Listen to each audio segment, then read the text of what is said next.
Thank you for being here tonight. I would like to call this meeting to order at 6:04. Invocation will be given by Mr. Rodriguez. Pastor? Pastor Rodriguez? Pastor Rodriguez not here? No Rodriguez, not present? Our return will give an invocation. Lord, I offer up the members of this city commission. May the work of their hands be blessed, and send the spirit and wisdom upon them as they discuss, listen, and make decisions for the city of San Juan. I would also like to ask for protection in this world from Ebola, and that you provide us with guidance in controlling it around the world. Additionally, I'd like to ask a little prayer for the individuals that are battling this disease and the nurses and doctors that are treating them. Amen. Pledge of Allegiance by Commissioner Ramirez.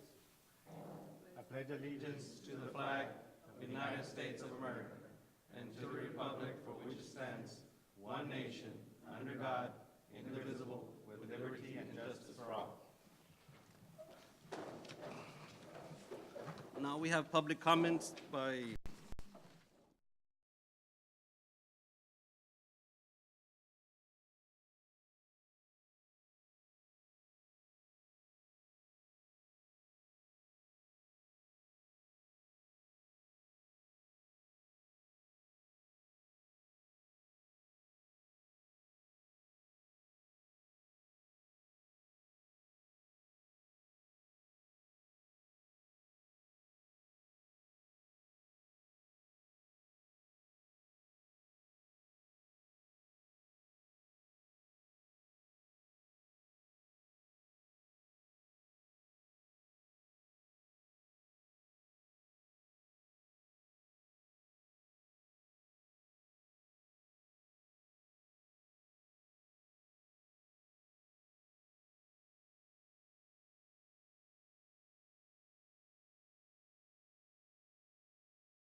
Good evening, Commissioners. At this time, I want to present and bring before you a proclamation regarding Cancer Awareness Month. And I want to, if it's okay with you, Commissioner and Commission, I would like to read the proclamation regarding the Cancer Awareness Month. Whereas great gains in the fight against cancer are being made, and whereas advances in prevention, early detection, and treatment are reducing cancer rates and increasing their likelihood of survival. And whereas the National Breast Cancer Awareness Month program is dedicated to increase public knowledge about the importance of the early detection of cancer and prompt treatment can significantly reduce the suffering and deaths caused by this disease. And whereas new dietary guidelines have been developed which emphasize reducing calorie intake, eating healthy foods, and increasing physical activity. And whereas citizens are urged to use sunscreen and limit exposure to the sun, avoid tobacco and alcohol abuse, talk with their doctors about their cancer risk, and get checkups and preventive screenings. And whereas organizations will not be able to offer comprehensive and credible information on cancer, risk reduction, and treatment without the generous help of volunteers and donors.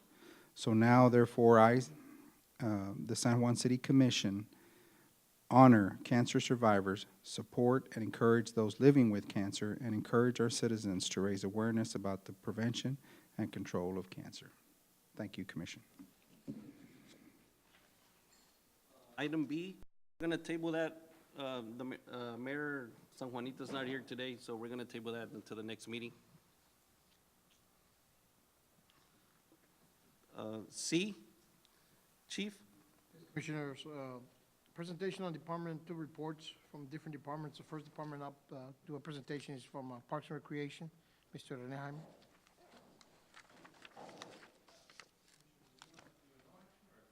Presentation at TML conference. Table it. Want to table it? Okay, you want to go ahead and do a motion to table since it is under discussion of possible action? I mean, I So know moved. go ahead, sorry. Can I have a second? Now, vote? Aye. Motion passes. Okay, Chief. Jaime, go ahead. Sir. Commissioners, my name is Rene Jaime. I'm the Assistant Director of Recreation. I just wanted to touch on a few points on the monthly report that we submitted for the month of September. At this time, we currently have our tackle football programs going on, volleyball program, flag football, and also our winter baseball program is starting. Our winter baseball program consists of about 9 T-ball teams, with the majority of the participants, almost 50% of them are in the 4-year-old age bracket, which is truly a novice division that we have there. In addition, we just recently had, this past weekend, our Red Ribbon Parade that I believe all of you participated in. In the Red Ribbon Parade, it was a collaborative effort from PSJ, ISD, the City of San Juan, the City of FAR, and the City of Alamo, working together with the police and fire department to make the parade go on. Here in the City of San Juan, we had the assistance of the Public Works Department that helped us with road closures and other issues. The event was very well attended. We had 24 elementaries participate, 8 middle schools, and 7 high schools. And there were 14 other miscellaneous floats, which include dignitaries and a few local businesses, and also a representative of the Resurrection Church from Alamo. So the parade, in my opinion, was very well received by the children. You know, for them to be driving down Nebraska Avenue, Ridge Road to PSJ High Stadium, having all their family and friends watching them drive by and being on a float with their teachers, seemed like they really enjoyed themselves. The planning for the Red Ribbon Parade took place from May through September with multiple meetings with all the different organizations that I've mentioned.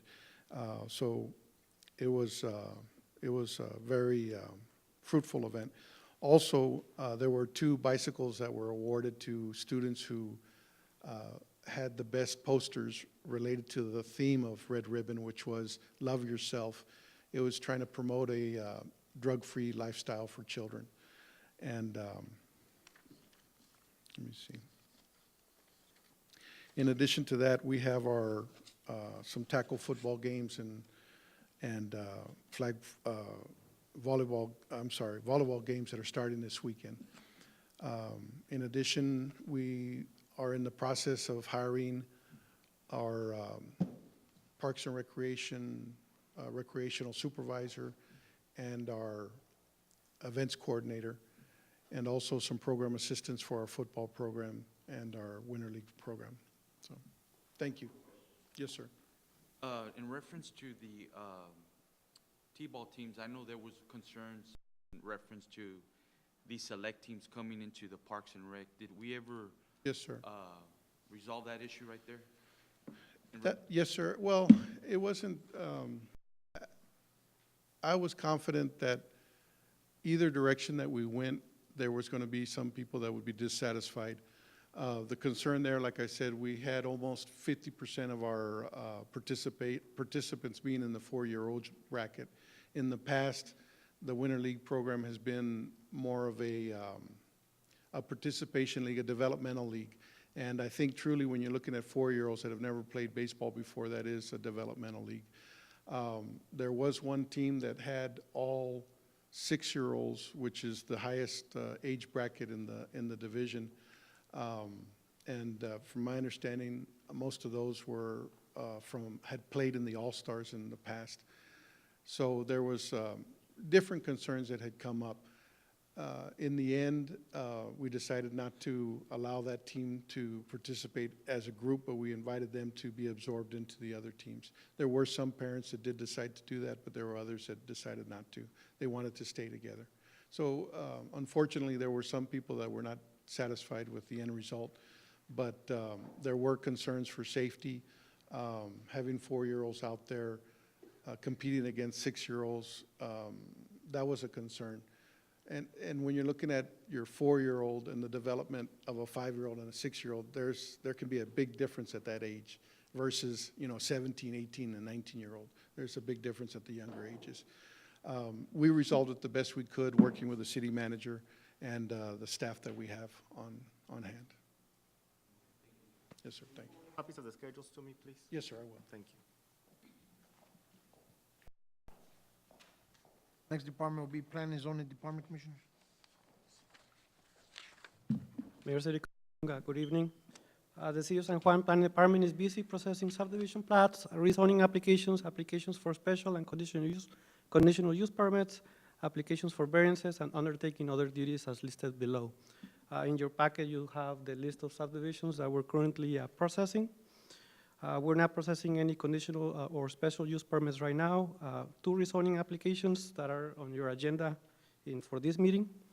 No variances are being processed right now. On special projects that we have been working on, a lot of meetings, Denny's Restaurant, we had a lot of meetings for that. Hopefully that's coming in the near future. Another project is Hilsa San Juan, which is a multi-million company from Mexico. They sell upscale building products. They want to locate on the south side of the expressway between Stewart and Cesar Chavez. Midway Mobile Homes is moving out of the property, so it's a very promising business coming into San Juan. Steel Mart, no activity on that, but they did purchase the property on Veterans Boulevard, just north of FM 495. So hopefully late this year or early next year, we're going to see activity for that business. Under ordinances that we're working on, the zoning ordinance is complete. We're pending a workshop with the City Commission. Also, regulations of sexually oriented businesses, that's completed, pending a legal review. On garbage exclusivity ordinance, that's been completed, pending legal. On that one, I did get an email from Mr. Munoz to bring it before you for discussion purposes at the next meeting. So that ordinance is going to come before you at the next meeting just for discussion purposes, not for adoption. And then the last ordinance is I'm working with the finance director on an ordinance to amend our city fees. We have not updated our city fees since 2009, so we would like to update our fees for city services. So that will be coming before you in the next meeting or the meeting after that. We're also working on the new Freedom Project, which is the grant for the sidewalks on First Street and Nebraska and Raul Longoria. On Nebraska, between First and the frontage road, that project includes brick pavers. We had the kickoff meeting late in September, and that project should start in a few weeks. That project is going to be done by the employees of Public Works and possibly the Parks Department as well. On easements, we work with the city engineer on obtaining easements for projects, so that's ongoing. We also do the Davis-Bacon regulations, some of the projects that use federal funds. There's a law that is called the Davis-Bacon law that is to make sure that the employees working those projects get that they make a certain amount of money. And our department conducts interviews, and we get payroll reports to make sure that the employees are making what they're supposed to be making, because these are federal funds that are being used for these projects. So we also do that. Stormwater regulations, I'm the stormwater manager for the city of San Juan. We're part of a stormwater task force, which is several cities and counties in the valley. And this is to be in compliance with TCEQ and EPA regulations for the discharge of stormwater. And then last but not least, I was also involved with the Metropolitan Planning Organization. I represent the city of San Juan in the Technical Advisory Committee. Any questions?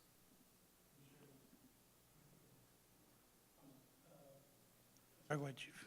Just, Mr. Cervantes, one of the major concerns that we're getting from our citizens is that, what's the status on the weedy lot?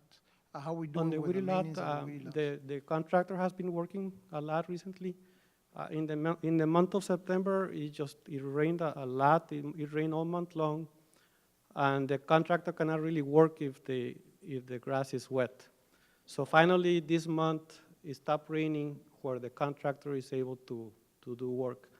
So they've been here every day, and they've been mowing between 5 to 10 properties per day. So we're catching up finally, but that's because the weather has been cooperating. Thank God.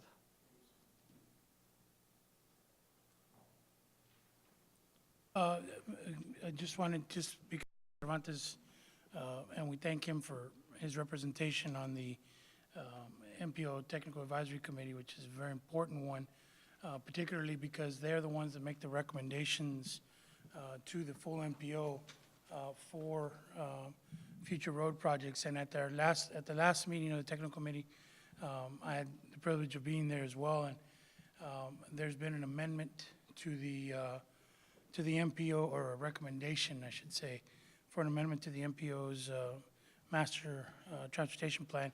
And in that master transportation plan, it will include both Sioux Road, Cesar Chavez, Eldora, Sioux Road, Cesar Chavez, and Cesar Chavez. Now, on the MPO, those are long-term projects, so that, we're looking at, 5 years, 6 years. But I think it's a really good move in the right direction to start getting some really quality roads built in our city. Because on these, we're talking about not rebuilding as what we have planned now, but rather adding capacity, going to 4 lanes, which I think, particularly in Eldora with, you have 5 schools within, a half-mile radius. We really need to start improving the capacity as well as the quality of the road. So we thank you for your leadership on that committee as well. And I personally think it's a really good effort on your part. And you serve as one of the executive committee members as well. Yeah, I'm an officer in the board. Great. So that just goes to show you the leadership you're providing the city over there. So thank you for that, Mr. You're welcome. Cervantes. Have we hired a second code enforcement officer yet? Or have we We're in the ever- process of doing that. Okay. We had interviews this morning, and we're hoping to have him in 2 or 3 weeks. The other thing was, we've been in discussion about the exclusive trash collection. Yes. Hopefully, we'll see that on our next city commission meeting. Yes, it's going to be in your next agenda for discussion purposes only.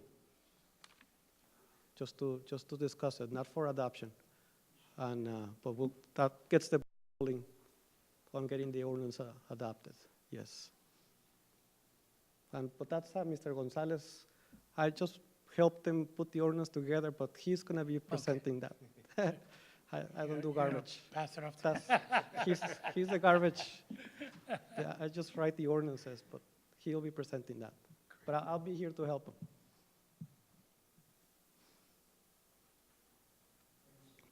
Thank you. Number 10, the next department is going to be San Juan EDC.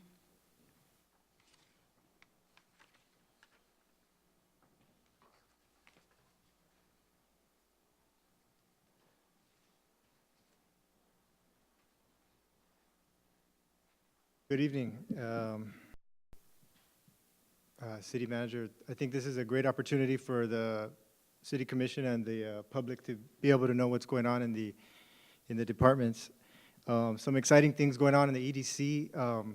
We were able to, not too long ago, we were able to attract some developers to purchase 2 of our properties, both of which are downtown. And both developers have said that they will be developing within the next 12 months. So there's going to be some development going down there. And so that's going to be helping out with our downtown revitalization. Another thing going on is the EDC has finalized their contracts with the entertainment for the Noche de Paz. And the entertainment for the Noche de Paz is going to be Emilio Nevaira and his little brother Raulito. It's going to be the first time that they're on stage together in many years. And also as a headliner, La Mafia. So it's going to be great entertainment for Noche de Paz. Some other things going on with the EDC, we've continued our partnership with the SBA and SBDC through Pan Am. And we offer trainings here at our library every month. Actually, tomorrow there's going to be a training here for, it's going to be about building business credit. It's from 1:30 to 3:30 here at the library. If anyone would like to attend, that's open to the public. We also started doing a Business of the Week, which we highlight on our Facebook every week. We randomly select a business and we'll go and take pictures and we'll highlight them and we'll get to know them and make those connections with the business owner. So it's just a little gesture that we're doing right now for our businesses. And in the previous months, the EDC has been building relationships with various nonprofit organizations like the Women's Business Center, Acción. They've been helpful in meeting with business owners who have wanted help with things like business loans, some of which have come from the City Commission. And I will also add that, you know, all the help that you guys have been helping out with referrals and you know, hey, there's this business that we're wondering about. They haven't opened up lately. All that help has been very crucial to what we're trying to do at the EDC. Also, I will add, since I've been here, all the staff has been very, very helpful. I mean, everybody has helped out tremendously. And I won't go into names, but it's really, I mean, everybody you see here and people at the City Hall have been very helpful. And the last thing I have there on the report is working together. Like I said, all the referrals have been very helpful. We're hoping to make some big announcements here in the next month, and so we can't really say anything about that right now, but we will come and be asking the City Commission for some help with that. So, you know, we can't do it without you guys on board. So with that, I don't know if there's any questions. Yes, sir. At one point, we were discussing as far as having a cook-off. Yes. Where is that falling? Because I don't see it here. Are you all still discussing about it, or? It's being discussed. I'm not part of that committee, but as far as I know, it's going on. I don't know if Parks and Rec has had a confirmation on that. As far as I know,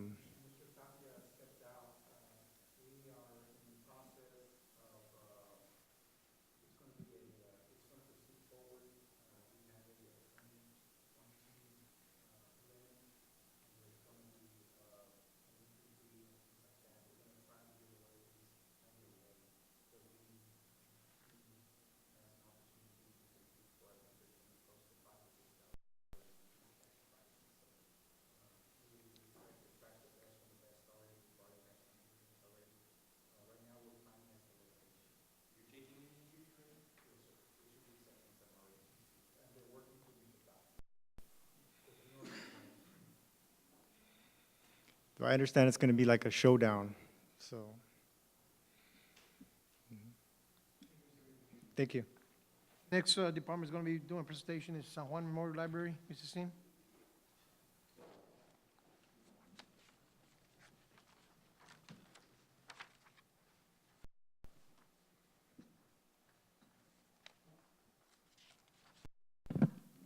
Good evening, Mayor Pro Tem, Commissioners, Chief.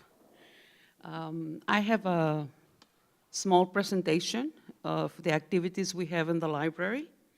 And of course, that's our beautiful building, our address and phone numbers. The hours that we're open, Monday to Thursday, 9 to 7, Friday and Saturday, 9 to 5. We're closed on Sundays. Maybe in November, we'll be able to open on Sundays. These are our statistics for the month of September, the visitors, computer users, the checkouts, the reference questions, children's programs, and the attendance we've had. Their usage of this room, the multipurpose room, the meetings and the attendance, as well as for the training room, also meetings and attendance. The children's programming, the youth and children's programs and attendance, the days and the date and the program that we have and the attendance. We started in September 11. We don't have the whole month of September because I was asked to do it after the first meeting in September. So we started September 11 to get in statistics. This is part of the arts and crafts that we have here in the library. We celebrated Mexican independence with Enero Rojo Lunar. It's a group of poets. They did folklorico dancing, they had pictures. This is the attendance we had like about 100 people coming to that event. You can see the room is full. And of course, Ms. Perkins was here, and I said, okay, that's just the chair of the library board. Me with the lady, Raquel Lopez, she's the one that promotes Enero Rojo Lunar. The mayor came. This is the group of all of the people that gave presentations, either read books or poetry or sang, and we had Zumba, we had folklorico, I read some poetry, so we had a great, great attendance. We're preparing for our events in October. We're gonna have a Halloween party and costume parade for the kids on October 31st. If you notice on the right lower, what do you see, Mayor Pro Tem? Ronnie? Well, no, that's actually a pumpkin that was made by Angela. So it has the Alabama, the A for Alabama. There it goes, roll tide. So I found that picture and I said, ooh, it's appropriate for Halloween. It's actually a pumpkin, so. This is, we provide a calendar for in English and in Spanish of all of the activities we have in the children's area, in English and Spanish. This is your library staff. Soon we're gonna add another library aide and another part-time library aide. And that's all, folks. So you have any questions? No questions? Thank you. Great Mrs. work. Sin, Mayor, Yes. Mayor Pro Tem, Mrs. Sin, on Sundays, we are gonna start opening on Sundays, that's correct? Yes, in November, we're planning. As soon as we hire the part-timer and the full-timer we're missing, yes, sir. We're gonna, start opening on maybe in October, I'll give the new schedule to start in November, yes, sir. And what will be the times? On 1 to Sundays? 5. Usually, most of the libraries are open 1 to 5 after people go to church and they can come and finish their work. Any questions? Thank you. Mayor, Commissioners, Mayor Pro Tem, Commissioners, the last one is Streets and Sanitation Department, Mr. Mike Gonzalez. We have structured, for your information, we have structured only 6 departments on this commission meeting, 6 departments the next commission meetings. So, Good afternoon, Mayor Pro Tem, Commissioners. My name is Gonzalez, Sanitation Director for the City of San Juan. Our sanitation department consists of several divisions, which is garbage, brush, right-of-ways, patching, sign department, mechanics, recycle, and drainage. Our sanitation department hauled 1,361 tons of solid waste to the Enberg landfill. Our landfill had 525 walk-ins. They deliver brush, debris, household items. We're trying to catch up with our tires. You know, it's kind of hard to catch up with that, but we're working on it. Also, spraying for mosquito. We sprayed from Dominique north to 495. Our machine broke down. We're working on the other one to get it going to finish off all the way to Owasso.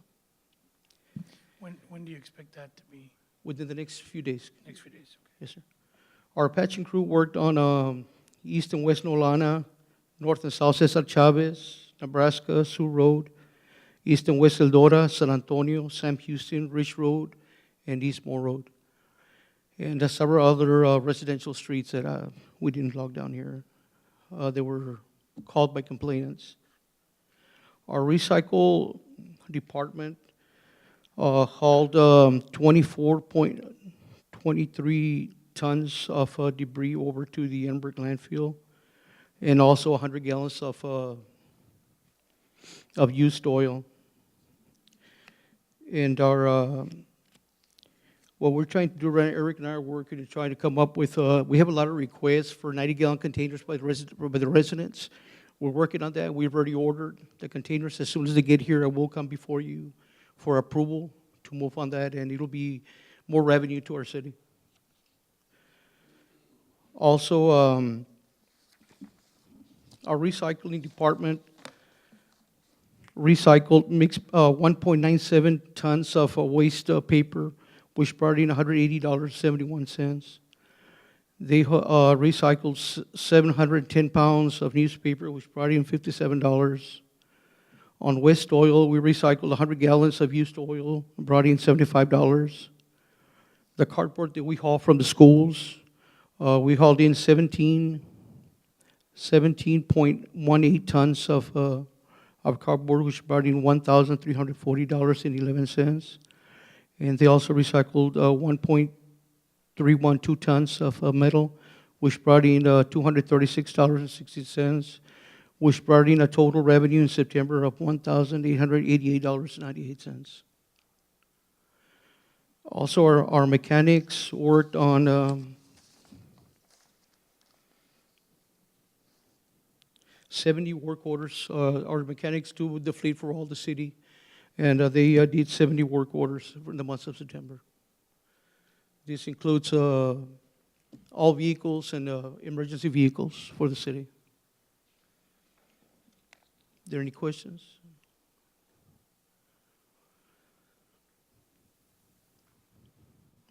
Thank you.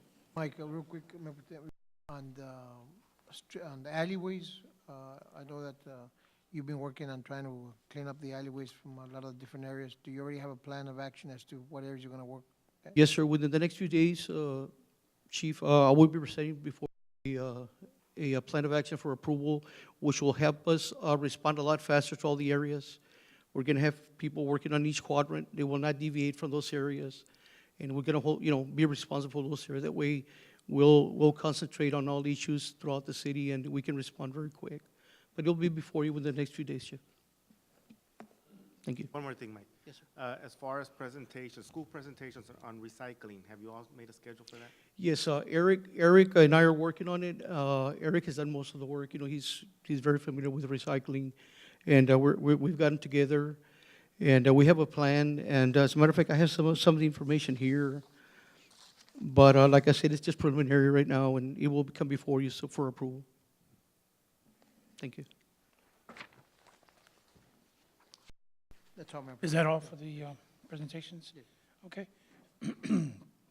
Moving on, we have a project update by City Engineer, Mr. Ronnie Cruz. Report to him, City Commissioners. In your agenda, I have the memo that's there, starting with the first one. It's the 16-inch water transfer line. This is from the new plant to the existing plant at City Hall. This contractor is almost complete. They're about 95% complete. They just need to do some minor testing and patching of the streets, and that should finish the contract on this one. Any questions on this? Ronnie, on this transfer line, I know we started some time back. Have they gotten behind because of the rain? Far behind, but not in days. I mean, they would have been done by now if it wouldn't have been for the rain. They also had a leak under Raul Longoria, so that took a while to fix, but everything's been completed now, and what's been pushed back now is 7th Street in Wyoming, which is a mess back there, but hopefully it won't rain and they'll get it paved. And you're going back to check on those pavement patches, right? After they repair the,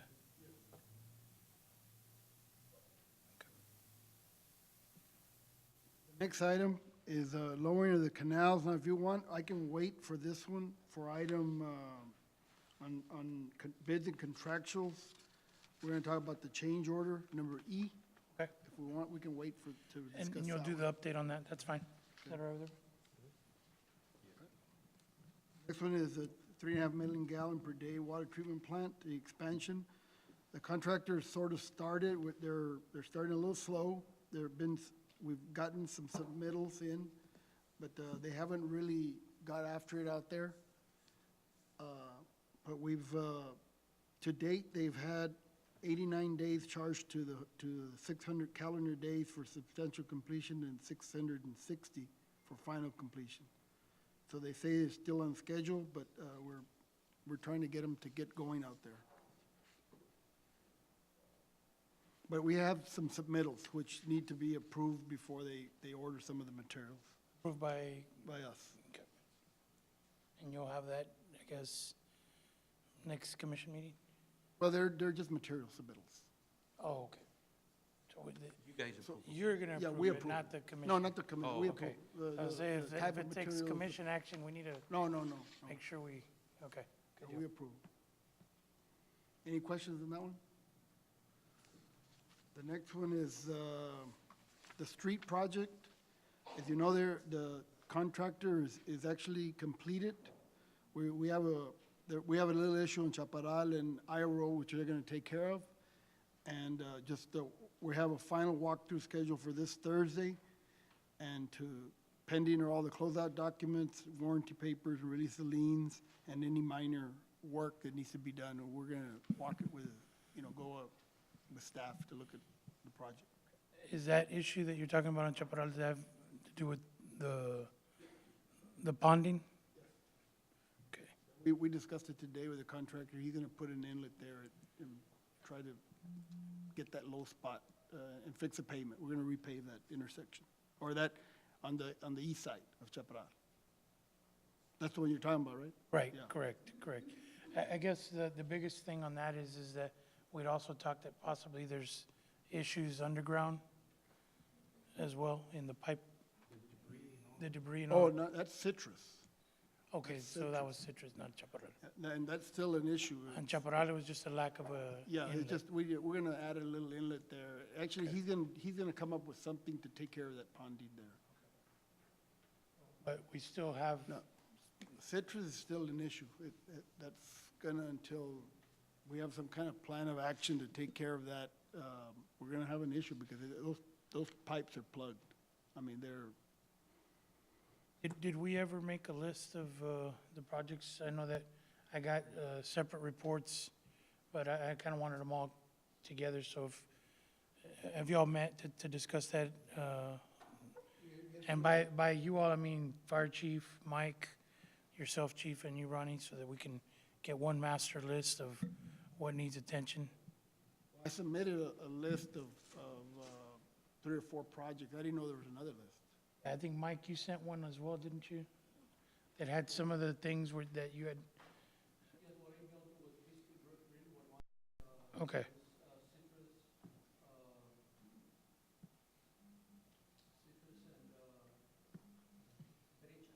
Okay, over on Paretama.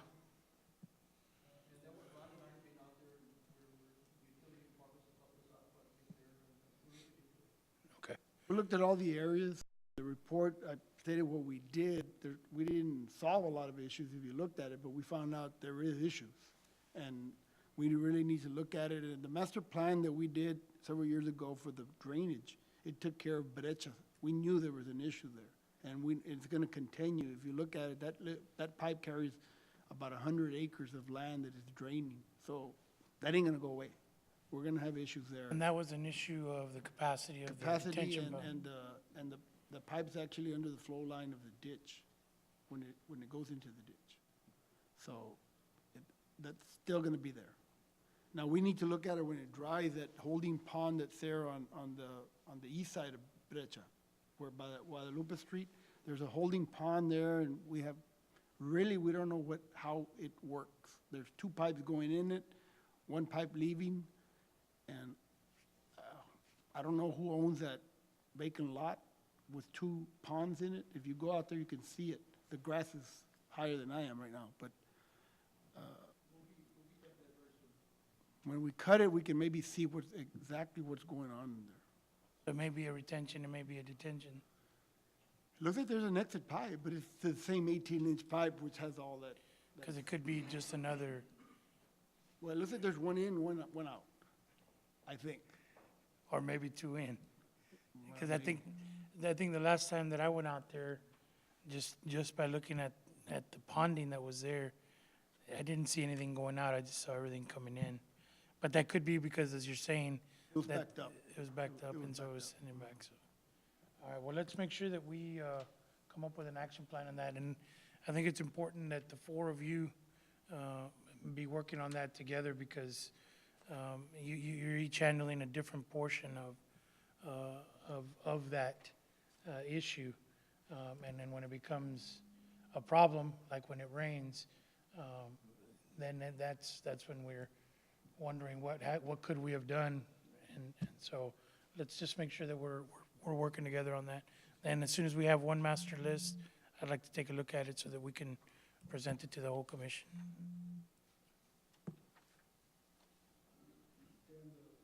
Projects, any questions? The next one is the raw water reservoir transfer line project. That bid was awarded to OG Construction at your last meeting for $1.595 million. And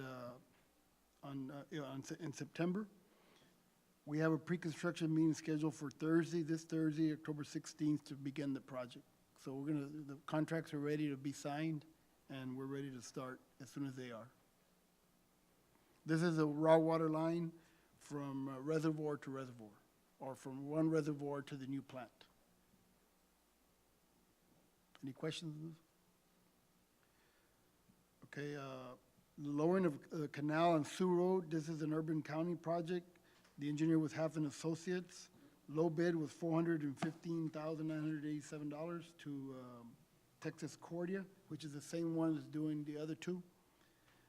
And they haven't, as far as I know, they haven't scheduled a pre-construction meeting, but I know that the city's already done their part. I think they sent a check over there, so they're just pending whenever they I know get that going. that was on Commissioner's Court agenda of today for approval as well, so I think, and I spoke with Diana from Urban County, and she told me that they're gonna, they're ready to go.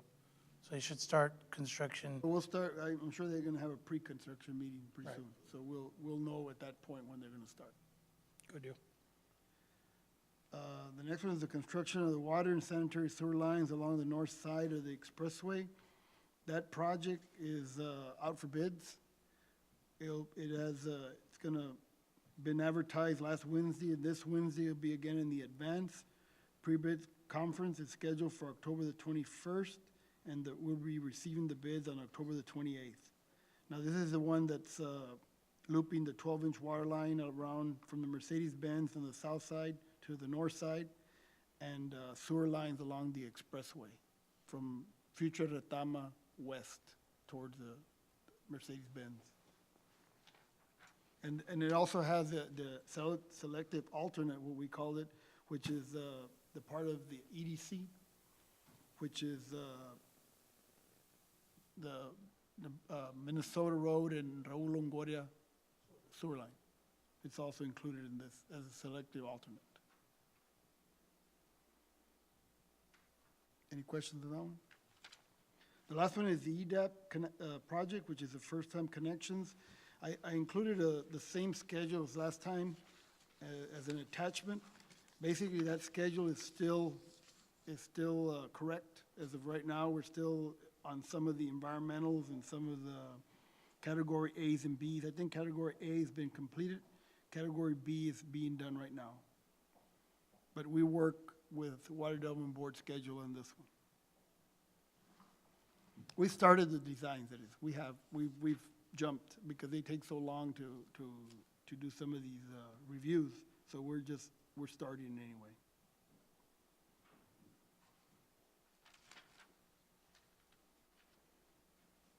Any questions on that one? Ronnie, on that one, once the planning and design is completed, planning acquisition and design is completed, what's the next step? After everything's done, go out for bids, do it. So the funding is in place for it already? Yes. Yes. Okay, so all we're waiting is to finish the planning, acquisition, design, the environmental. As soon as we get done with that, we're ready to start construction on all one, Go out for bids and go out for. go out for bids and start construction on all 105 of the identified I think we have about 110. 10. Okay. It's plus or minus.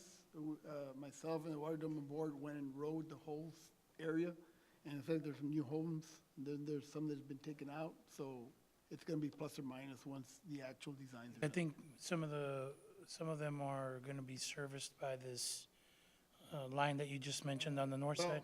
no, we're gonna use part of it because remember, EDAP can only be residential, Correct. and that one's commercial.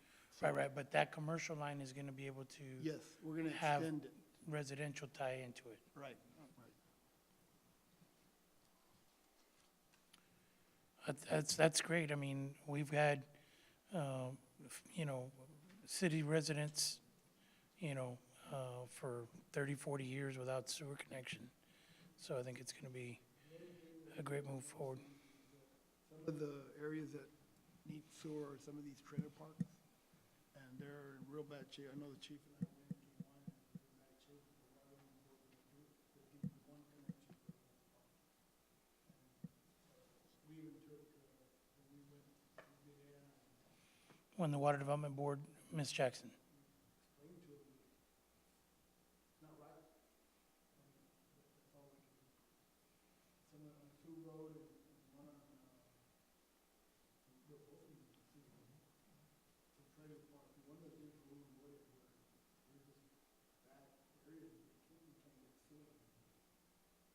And another reason is because it's North Alamo Water Supply Corporation, so, you know, we have problem with CCNs. So, but the EDAP cannot do that.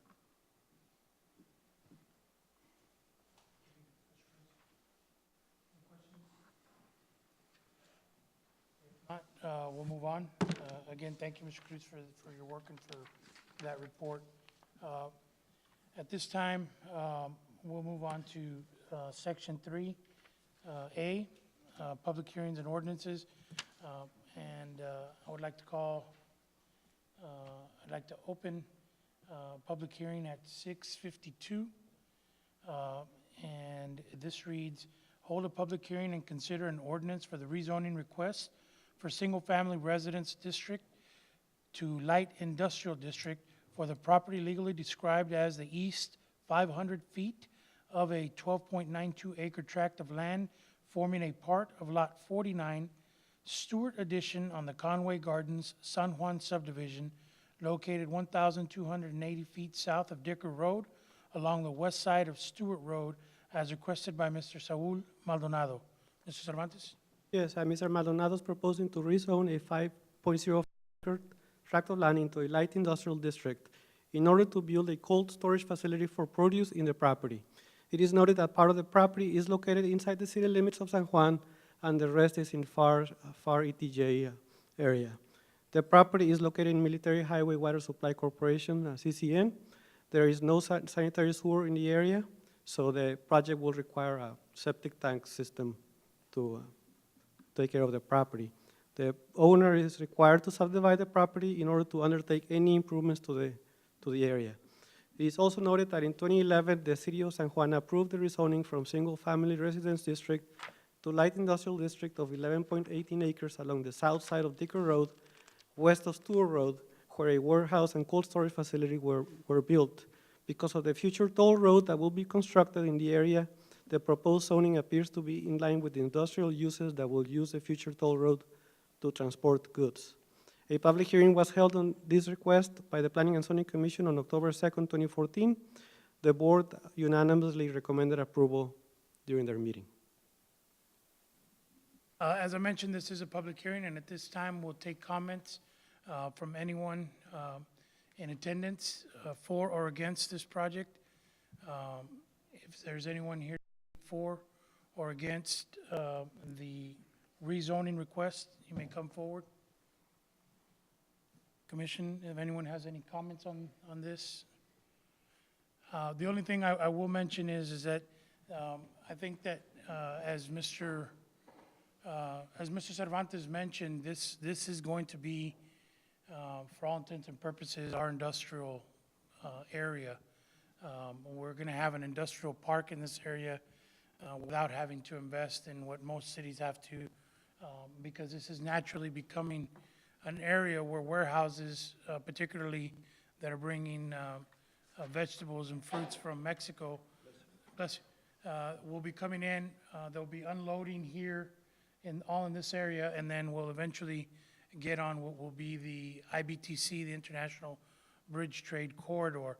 So this area, for the most part, will be industrial. And I know we've talked about this before, Mr. Cervantes, and so we need to really, I think, start making a more aggressive move towards rezoning areas, and this is one in particular that I think we need to address and just make the entire area industrial in an effort to maybe try and eliminate this particular step and expedite the permitting process for warehouses to open. Along Dicker Road, we could make that whole corridor industrial instead of single family. Yeah, I think that would be. We could do that. I think that would make most sense. That way, future companies of this kind, of this sort, won't have to go through this particular process and may expedite the permitting for construction. Yeah, we will do that. And so I would recommend that. The other thing is the company that's moving here, Marengo Foods, is relocating. They currently are in Hidalgo and have outgrown their current facility, and they're relocating to this area. And it's really something that I think we're going to start seeing a lot of, and I think is going to be really good as it will increase the tax base on the commercial side for the city of San Juan. And then I hope that as we move forward, we start looking at maybe providing additional city services to that area, primarily sewer service. And I think we're working on that, and I won't. We're working on a grant. We won't go into much detail on that, but we're already working on that. And so I think this is really good for the city because this means additional tax revenue for our city, and it's a big nationwide company that's now relocating and going to centralize their distribution in the city of San Juan, which means more tax dollars and more jobs, which is what always makes folks a little happier. So thank you, Mr. Cervantes. Is there anyone else who'd like to make a comment on this, for or against? If not, at this time, we will close the public hearing at 6:57. 6:57. And I will entertain a motion this time. Motion to approve. Motion to approve as presented. Motion by Commissioner Ramirez, second by Commissioner Suarez. All those in favor say aye. Aye. Opposed, same sign. Motion carries. Item number 6B, hold a public hearing and consider an ordinance for the rezoning request for single-family residence district RS to general business district C2 for the property legally described as the south 870 feet of the Langley Strip, Lot 11, Block 17, excluding the west 33.5 feet of the south 509.69 feet, located at 701 West FM 495, as requested by Linda E. Quintanilla. Mr. Cervantes? Yes, Ms. Quintanilla is proposing to rezone a portion of the property from single-family residence district to general business district in order to buy the property for a commercial development. If the rezoning is approved, she is proposing to build an outdoor event center. Ms. Quintanilla will be required to subdivide the property in order to undertake any improvements to the property. The front part of the property, which is at 250 feet, is already zoned commercial. Because FM 495 is a major city thoroughfare, the property is conducive for commercial development. Because the property is long and narrow, it will be difficult to develop a residential subdivision at the site. Ms. Quintanilla is proposing to leave the north end of the property single-family residential so that the business will not negatively impact the surrounding neighborhoods. A public hearing was held on this request by the Planning and Zoning Commission on October 2nd, 2014.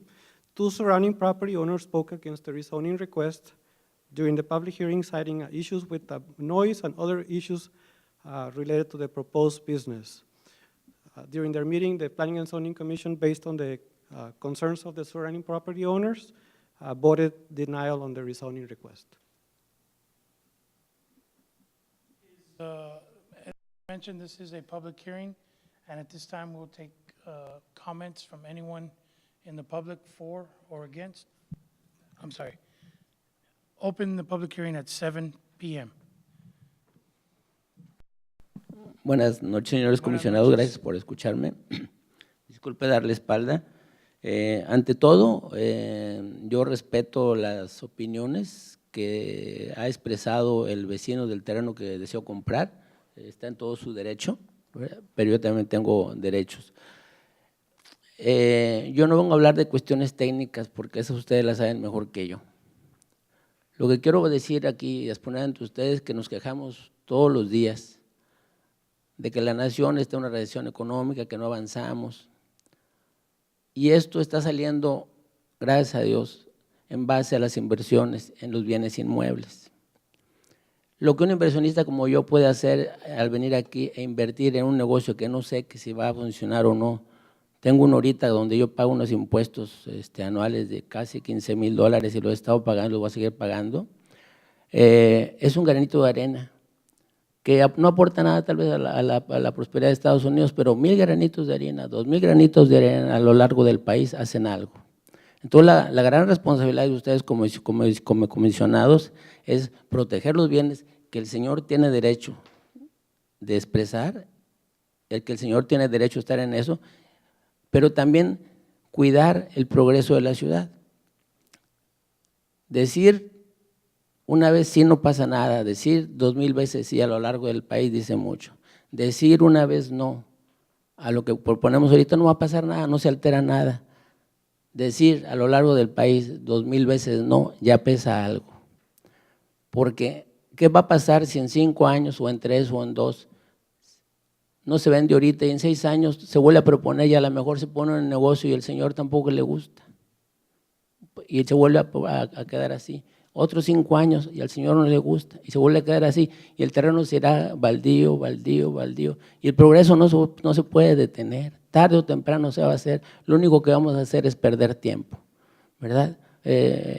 Parece ridículo que yo lo que vaya a comentar, pero esto me parece, yo he visto las películas de Estados Unidos donde veo que están pasando, que pasa el ferrocarril, que no pasa, los que quieren, los que no quieren, los que se oponen, los que no se oponen, el ferrocarril ahí está. Lo único que se perdió fue tiempo cuando no se hizo. Nomás se perdió tiempo. Ahí está el ferrocarril. El progreso no se puede detener, ¿verdad? Entonces la gran responsabilidad que tienen, solamente que el señor tenga la intención de comprar el terreno, hacer un negocio y pagar los impuestos, pues estará bien. Pero si no, pues imagínense que cada vez que pasen ustedes ven ese local en 5, 6, 10 años, baldío. Cuando hay una persona que soy yo, que va a apostar, que va a invertir, no sé si va a pegar o no. Los impuestos los voy a tener que pagar, eso sí, ¿verdad? Entonces, yo pienso que eso es lo que le vengo a pedir, no tanto las cuestiones técnicas, respetando, como le digo, las decisiones que tiene el señor en todo su derecho. ¿Qué puede pasar en la ciudad cuando se rechacen proyectos de este tipo que pueden llevar a la ciudad de San Juan más adelante en su economía? Muchas gracias por escucharme.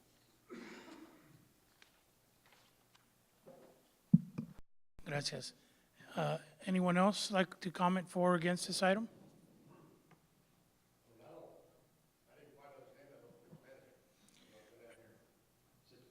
If you could step up to the mic and just for the record, your All right, my name. name's Con Eastwood. I live adjacent to the gentleman over here to my right.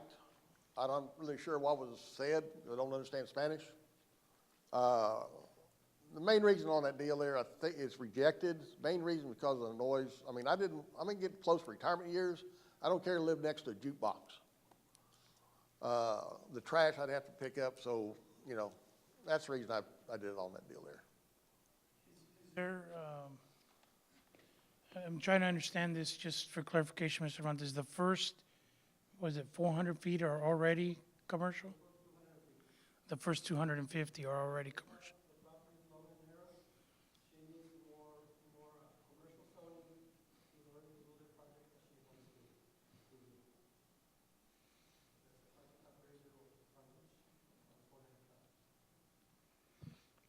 And so she's planning to build it closer to 495? Yeah, it's a very, it's a long and narrow property. So she wants to use kind of a little bit more than half the property for the parking lot. And then the north end of the property, she will leave it residential, and she will just, she wouldn't do anything there. So if you look at in your packet, there's the zoning map. The property goes all the way to this line right here. So she's asking to rezone this portion here in order to, that will allow her to do the project that she wants to do.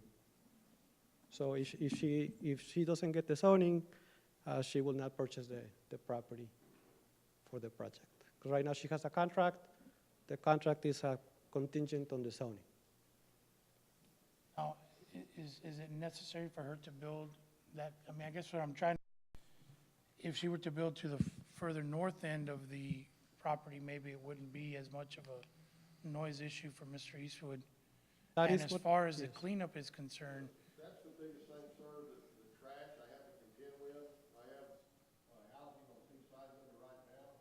I'm constantly picking up beer bottles, diapers, used motor oil that's over the fence, tires, you name it, I've got it in the field out there.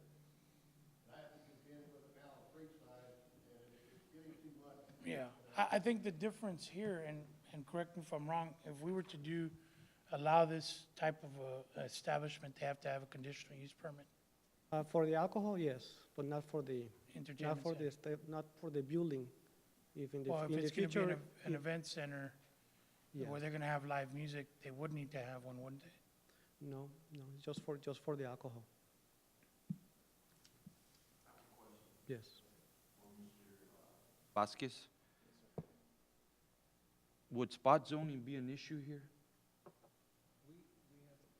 No, because it's connected to commercial zoning to the south and to the west. So it's not like commercial zoning or standalone commercial To the zoning. south? Yeah, and part of the property, the south end of the property is already zoned commercial. And then the black box over here, that's heavy commercial zoning. So it's connected to commercial zoning to the south and to the west. Therefore, in my opinion, it's not spot zoning.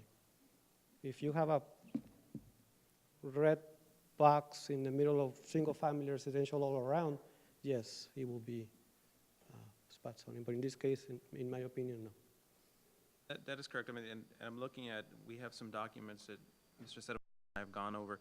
Spot zoning is the process of singling out a small tract of land and treating it differently than the surrounding area. So that's what Mr. Cervantes just indicated right now. We're not treating it differently because there is the general commercial zoning, commercial property around it. The property does have frontage on FM 495. So FM 495 is a commercial corridor. Mr. Cervantes, immediately to the west, isn't there also a church? Yes. Yeah, just west along 495. And have they been made aware? They got a letter. We send letters with 100 feet all around. So they received the letter, but they were not, they did not participate. I'm sorry, they didn't? They got a letter, but they didn't come into the meetings.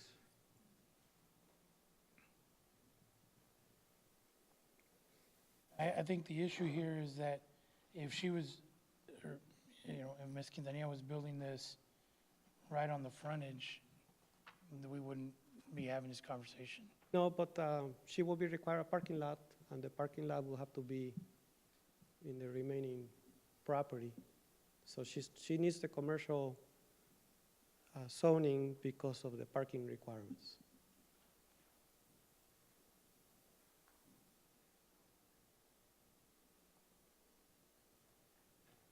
The parking could be in the front or it could be in the back.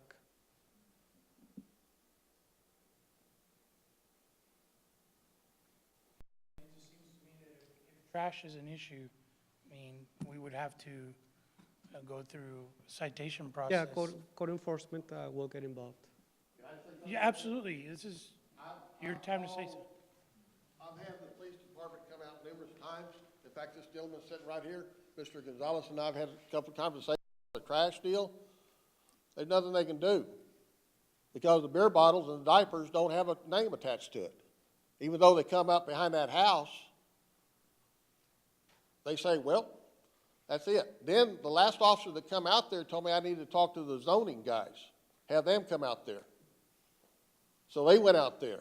Same thing. They said they didn't find any issues, even though there's paper, Christmas trees, swimming pools, everything else over the fence. They didn't find an issue because they didn't find a name and an address associated with it.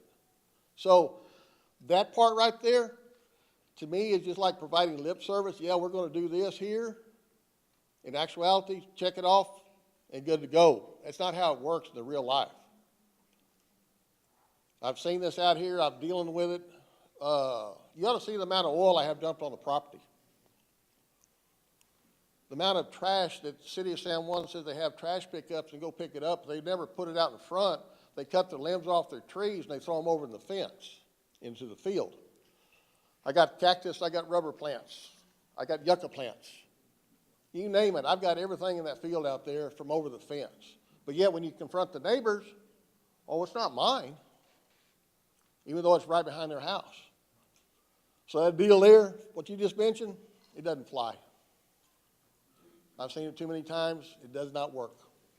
And I've tried to be civil about it, it doesn't work.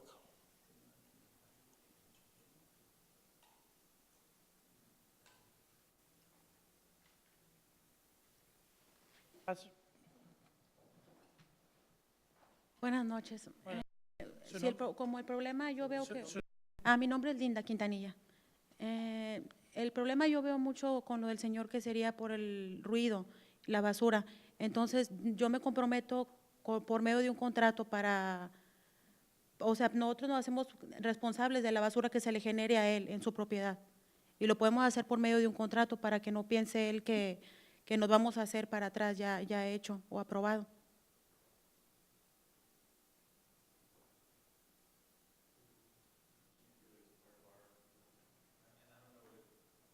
Like to translate for the gentleman?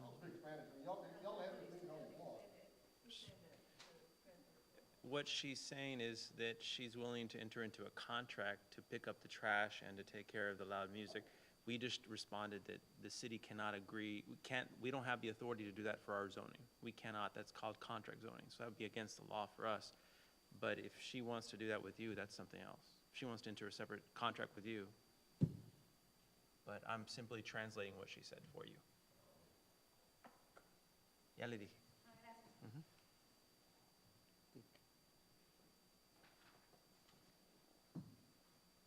I guess there's two things here that I want to make sure, Ms. Reeswood, that you're aware of. And that is that the front part of this is already zoned commercial. There's nothing we can do. So if she had a way of doing this on the front part, we wouldn't be here talking about it. The only reason she's even here is because she needs to be able to build a parking lot. And so, but I think that you're raising some other issues that this is the first time I hear that you're having a problem with trash being thrown over your neighbor's fence. I mean, you've never told me about it. I've never met you before. Mhm. Chief, is there any corrective action that we can take, or Mr. Cervantes, with the neighbors?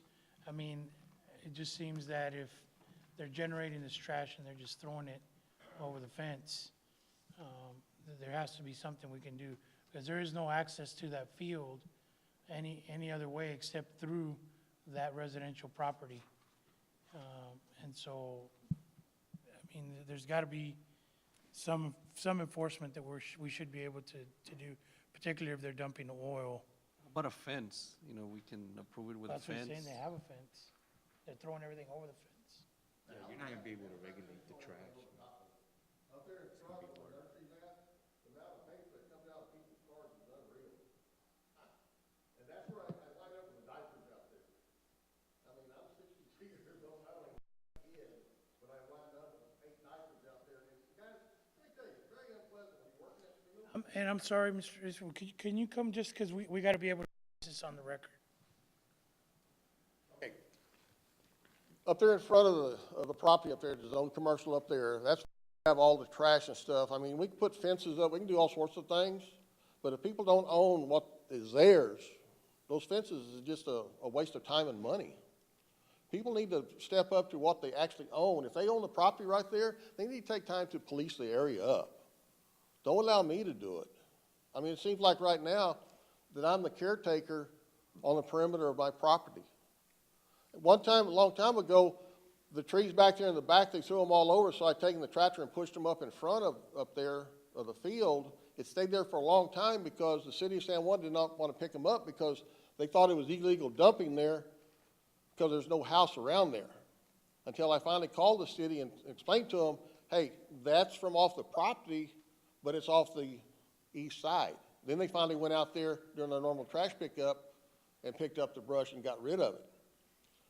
But it's just it's a nightmare. Is this farmland? Is this? Yes, sir. Is that your farmland? Yes, sir. Around your home?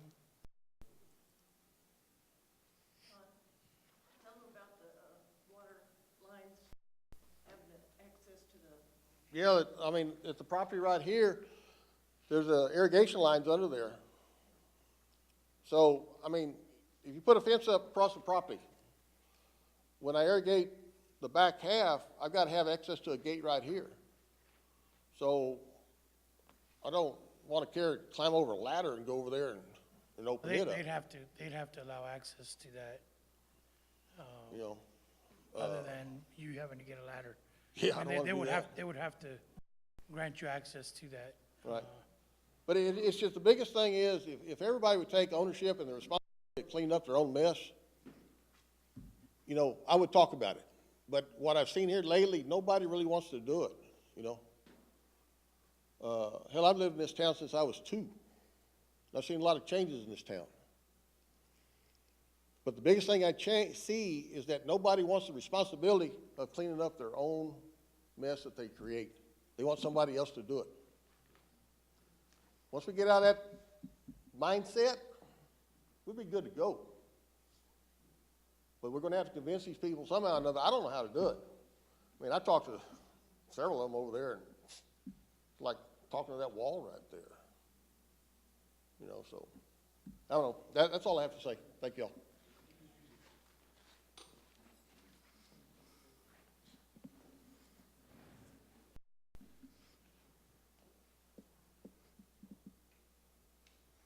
All right, is there any other comments by anyone in the audience or anyone on the commission?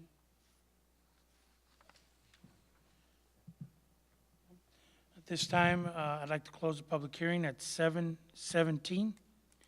7:17.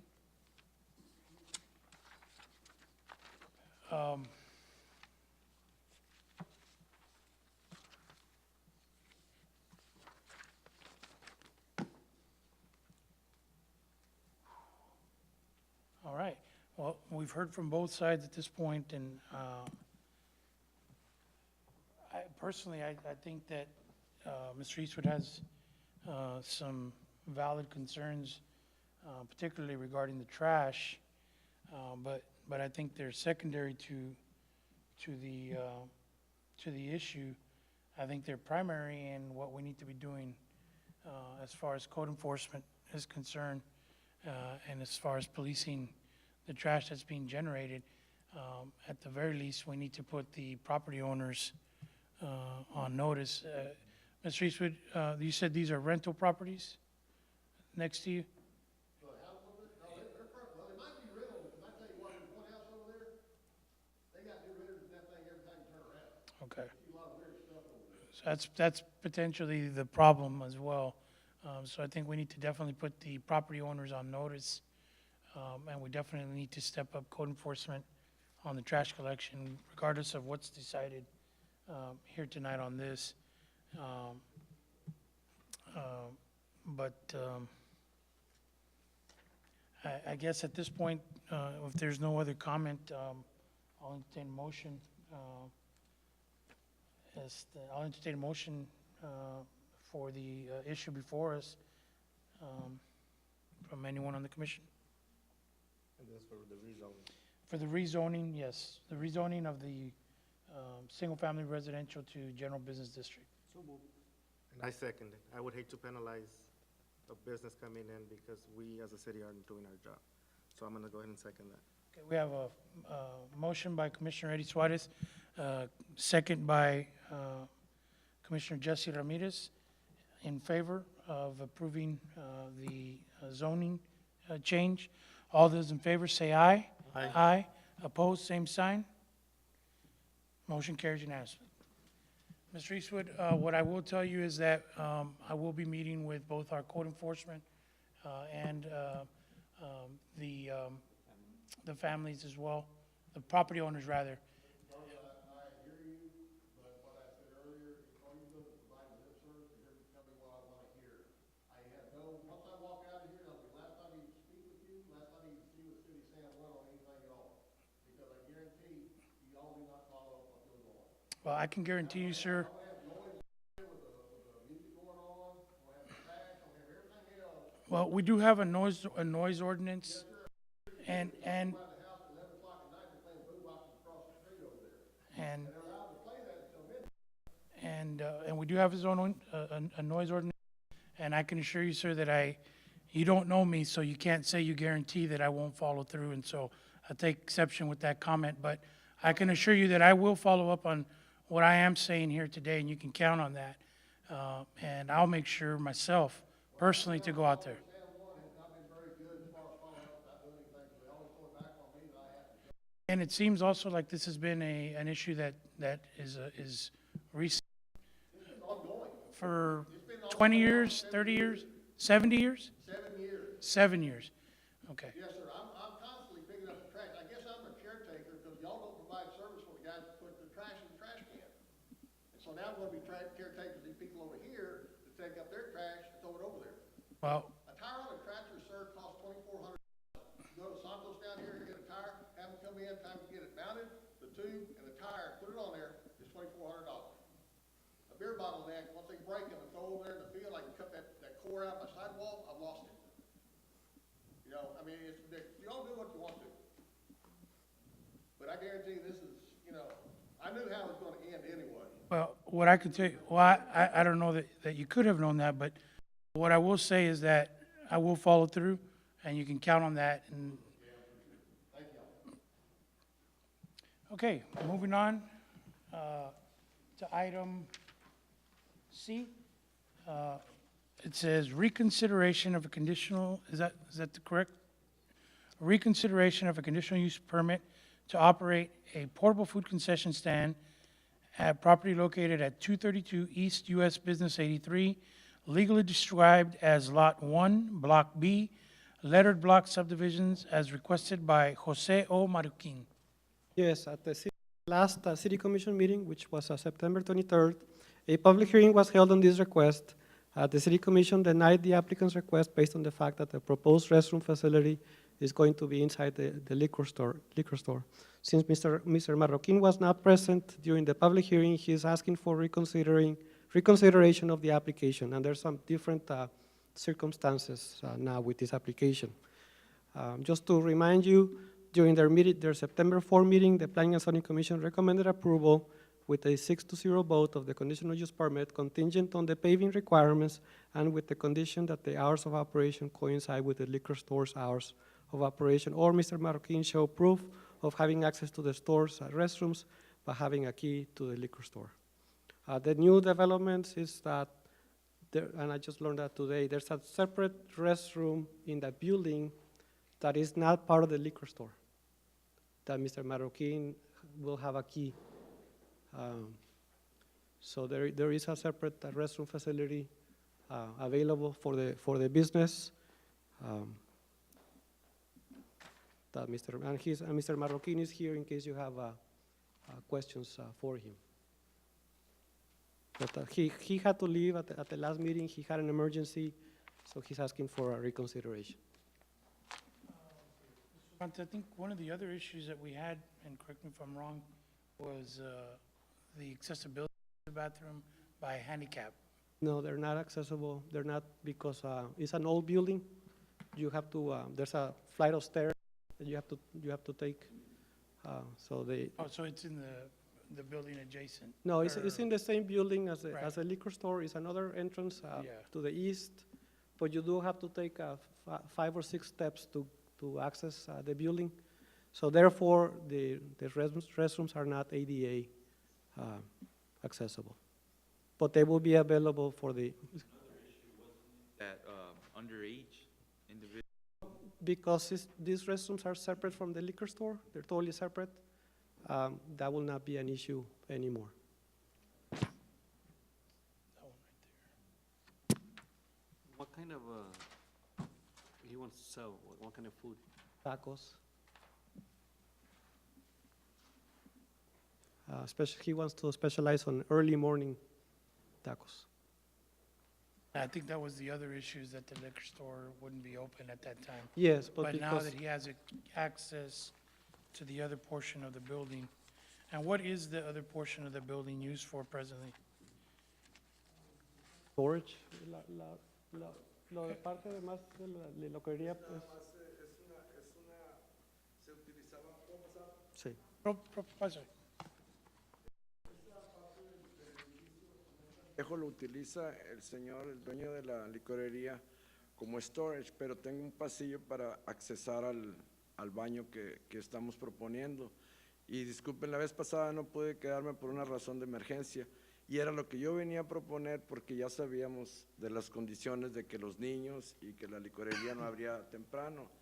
Entonces, para un negocio que queremos empezar de comida, para nosotros es conveniente abrir a las 6 de la mañana. La gente que va a trabajar es la única que le voy a vender. La licorería no me iba a permitir hacer eso porque el baño no lo iba a poder usar. Lo iba a tener que abrir hasta las 10 de la mañana, entonces, ¿a quién le voy a vender? A nadie. Platicando yo con el señor dueño de la licorería, me dice, mira, aquí está este baño, puedes usarlo, no tiene nada que ver con el negocio, está independiente, este es está en el mismo edificio, pero tiene su independencia. Su puerta está independiente. Ahora, considerando lo que comentó y preguntó, no sé si el señor Garza o Mario o el señor Armando, de lo de si tenía acceso para handicaps, pensando en esta situación, quiero que consideren que no estoy poniendo un restaurante en forma, es una comida, es un taco stand. Ustedes pueden figurar cuántas personas necesitan ir al baño cuando vas a ir a comprar un taco y te vas a ir al trabajo. Yo pienso que originalmente la necesidad de tener un baño es para nosotros los trabajadores.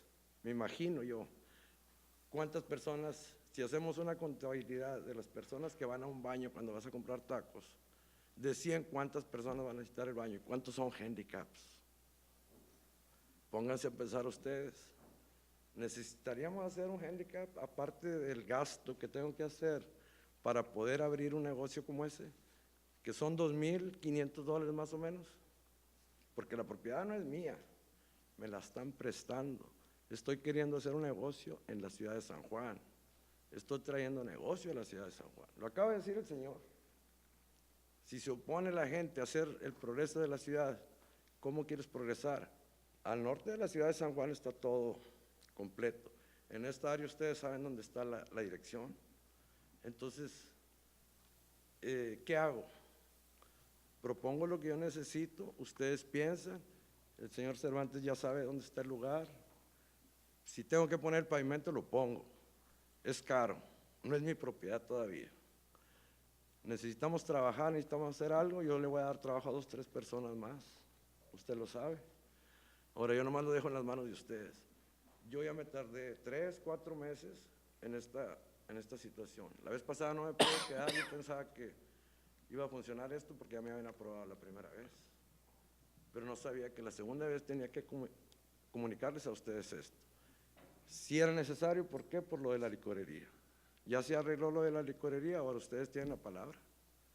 Yo estoy en las manos de ustedes, lo que digan, yo todavía necesito trabajar. Chief, have you seen this cart? No?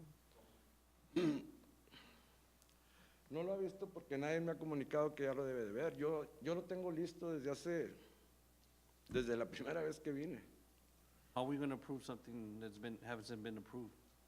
Yo tengo ya el suppressor fire system que él requiere y tengo la compañía que ya me lo instaló. Me dijo, cuando ya te aprueben a ti, tú nomás llámame y ellos, no sé qué es lo que tengan que hacer. Les traigo el carrito, lo ven, ya tiene todo. Cervantes, what is that process? Once you approve it, then he can start doing con permiso. Sí. He can start doing the improvements, having the portable stand inspected and approved. The paving, he has to do the paving. So once he complies with all the requirements, then he can open the stand. Claro. El área esta ya tiene, yo no sé si es dicen ustedes, no sé qué decir, pero me imagino que el old fashioned clock o algo así es un comentario que siempre hacen, que esto ya ha existido toda la vida, así se queda. Muchas veces se puede utilizar en conveniencia o en contra del negocio. El área esa de ese lugar, donde está la licorería, donde yo pienso poner el food stand, tiene más de 10 pulgadas de caliche. Ahí no se inunda. Ahora que estuve viviendo, ustedes lo pueden haber visto porque por ahí pasan todos los días, la mayoría de ustedes, principalmente el señor jefe de la policía. Él sabe exactamente dónde está. Ahí no se inunda. Tienes caliche, entonces yo todavía considero que ustedes piensen si es necesario que le ponga caliche. Sí lo puedo hacer con mucho sacrificio, pero si también consideran que si me dieran el permiso y pasa la trailita todavía con el Fire Department, que me dieran la oportunidad de esperar 2 o 3 meses. Como dijo el señor aquí presente, todavía no sé si va a funcionar. Y yo tengo que gastar ese dinero para poder empezar con ganas de quedarme aquí en San Juan. Para su conocimiento, ya tengo otro negocio, que es el que maneja mi esposa, y lo tengo en la propiedad del señor Arturo Guajardo, es seguida. Entonces, ese es otro negocio, pero ese es el que maneja mi esposa. Tengo la pretendo comprar esa propiedad en un futuro no muy lejano, pero quiero ver las disposiciones de la ciudad también. Si no veo que no me conviene, entonces pues no compro, ya perdí lo que haya perdido, pero tengo que intentar hacerlo. Pero si tengo tantos problemas para empezar un negocio, ¿cómo me puedo animar yo a seguir con esto? ¿Cómo se puede pensar una persona así? Está sin uso, está estacionado en mi casa, pero no tiene uso, está listo para trabajar, tiene todo. Y nunca andaba en la calle. Entonces, las consideraciones son las de ustedes. Ustedes son los que deciden, y aquí el señor Cervantes es el que hace las opiniones. Ustedes las consideran, si las aceptan ustedes o yo las acepto, podemos seguir adelante. Pero tampoco hay que ser injustos en pedir cosas que realmente son ilógicas. ¿Por qué? Porque tienes un subsuelo y tienes caliche y todavía quieres que le ponga más para un estacionamiento especial. Estás hablando de $15,000, ¿qué es lo que vale la trailita? O 20,000. Y no los pagué todos porque yo la hice con mis propias manos. Pero eso no creo que es lo que se requiere. Sí, aquí estaba poniéndome, si me permite le puedo mostrar. No, aquí lo tenemos nosotros también. Sí. ¿Dónde está lo del pavimento? Pero eso no es, no, sí es estacionamiento y sí se requiere, pero eso se requiere de cualquier negocio para cualquier operación. O sea, no es una cosa que digo, sé que nada más está inventando la ciudad para cualquier negocio que va a abrir, tiene que tener estacionamiento disponible, como el baño también. Sí. No es una cosa que nosotros es algo que se requiere para la operación de un negocio.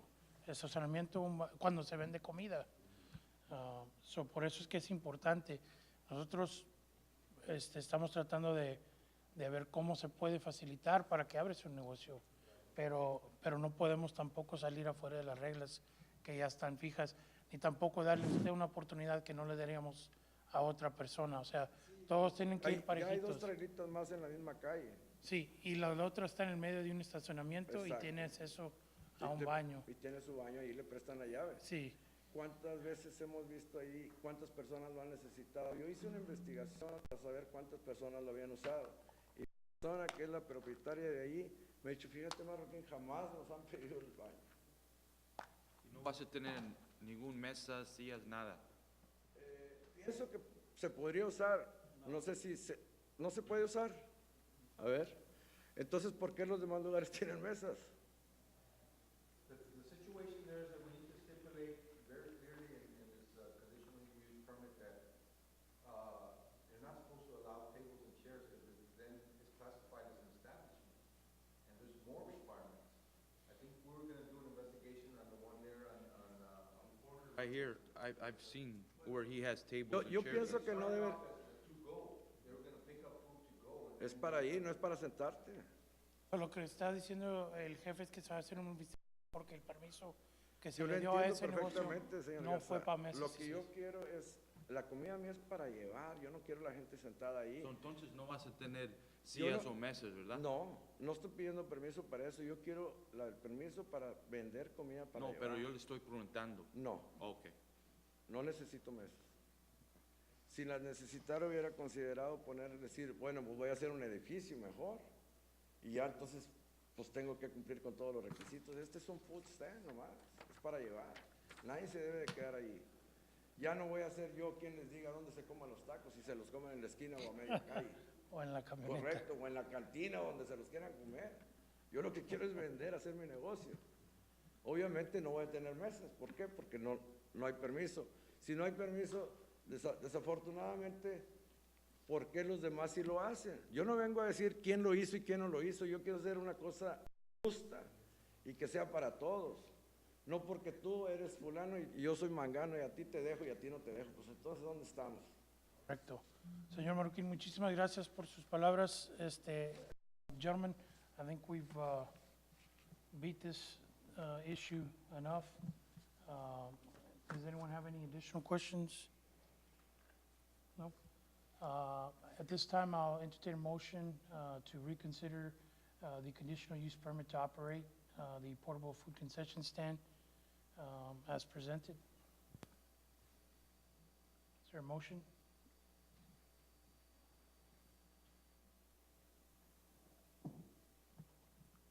Motion to deny.